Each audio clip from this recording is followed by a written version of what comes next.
So I've been working on this thing in Unreal Engine, and I had to make a material function that has a lot of parameters. Like there's more than 20 parameters here that I'm gonna have to add. I'm gonna have to add this function like 3 times at least. So there's like 60 parameters right there, maybe more if I use this again, right?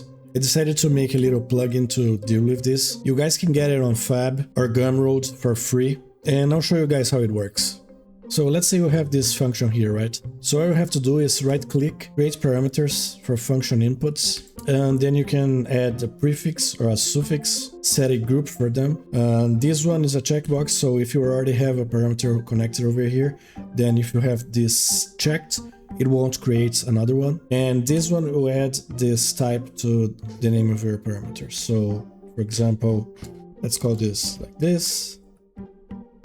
Okay, and there we go. It adds all the parameters for you based on the inputs here, right? With the prefix that you put.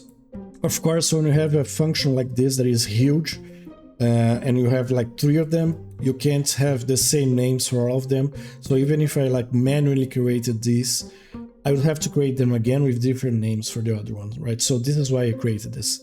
So let me show this. Let me copy paste this over here. I already have this connected, so create parameters.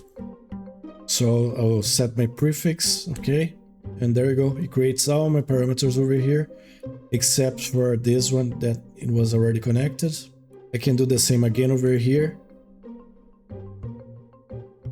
And there we go, in 5 seconds I have all of these parameterized. The names are different, so they won't create any conflict. And if I open the instance here, we're gonna see all of these parameters over here. They work just fine. Of course, they are on the same group because I didn't write anything for the group over here. Like I didn't write anything here, so they're in the global. But if I do set the group, they will be in distinct groups, right? So yeah, like I said, if you find this useful, you can get it on Fab or on Gumroad for free. And that's about it. See ya!